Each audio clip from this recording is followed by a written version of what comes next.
Index கொஸ்டினில் classify the following into business and நான் business டிரான்சாக்ஷன்ஸ்னு கொடுத்துருக்காங்க. ஸோ இதில் எதெல்லாம் பிஸ்னஸ் டிரான்சாக்ஷன், இதில் எதெல்லாம் நான் பிஸ்னஸ் டிரான்சாக்ஷன் இல்லாத விஷயம் எது அப்படின்னு கேட்டாங்க. Manav commences business with cash 2 lakhs. இது பிஸ்னஸ் அக்கௌண்ட்டா நான் பிஸ்னஸ் அக்கௌண்ட்டா? இது வந்து பிஸ்னஸ் அக்கௌண்ட். ஏன்னா பிஸ்னஸ்க்காக ஒரு 2 லட்ச ரூபா அவர் வந்து கேபிட்டலாக போடுறாரு. He deposited cash into bank 1,60,000. அவர் வந்து கேஷ் வந்து பேங்க்கில் டெபாசிட் பண்ணுறாரு. இது பிஸ்னஸ் அக்கௌண்ட்டா இல்லை நான் பிஸ்னஸ் அக்கௌண்ட்டா? இதுவும் பிஸ்னஸ் அக்கௌண்ட்லாம் வரும்.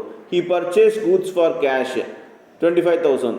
இது பிஸ்னஸ் அக்கௌண்ட்டா நான் பிஸ்னஸ் அக்கௌண்ட்டா? அவர் கூட்ஸ் பர்ச்சேஸ் பண்ணுறாருனாக்கா பிஸ்னஸ்க்காக தான் பண்ணியிருக்காரு. கூட்ஸ்னாவே பிஸ்னஸ்க்காக தான் வரும். ஸோ இதுவும் பிஸ்னஸ் அக்கௌண்ட்டு. நெக்ஸ்ட் பார்த்தீங்கன்னா உங்களுக்கு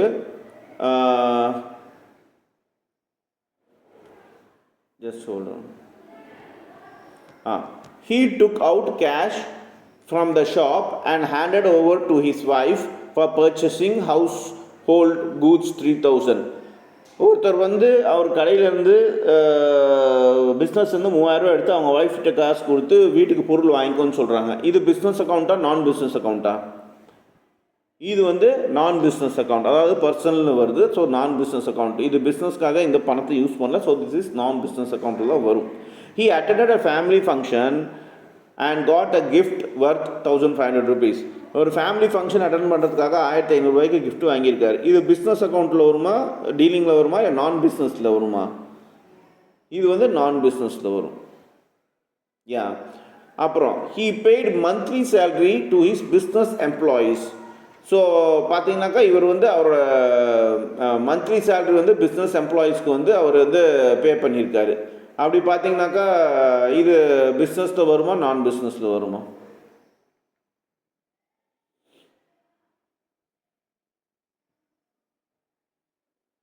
அவர் பிஸ்னஸ் கொஸ்டினை கவனிங்க. He paid monthly salary to his business employees. 6th one. So 6th one வந்து பிஸ்னஸ் எம்ப்ளாயீஸ்க்கு வந்து அவங்க இது கொடுத்துருக்காங்க அப்படின்னு சொல்கிறாங்க, பே பண்ணியிருக்காங்க. ஸோ இது நான் பிஸ்னஸ் டிரான்சாக்ஷன்ஸ் தான் வருது. சரிங்களா? Okay. Next fill in the blanks கொடுத்துருக்காங்க, கேட்டிருக்காங்க. fill in the blanksல பார்த்தீங்கன்னாக்கா the accounting voucher are based on. இந்த அக்கௌண்டிங் வவுச்சர்லாம் எதை பேஸ் பண்ணியிருக்கு?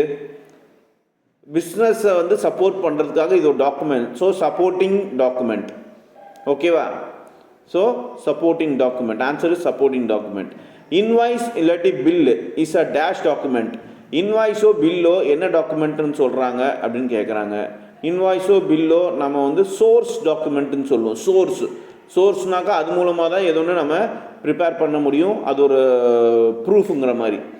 Both debit and credit aspects of a transaction are shown by dash voucher. இது ரொம்ப ஈஸி. டெபிட்டும் கிரெடிட்டும் எந்த வவுச்சரில் நம்ம காட்டுறோம், எழுதுகிறோம்?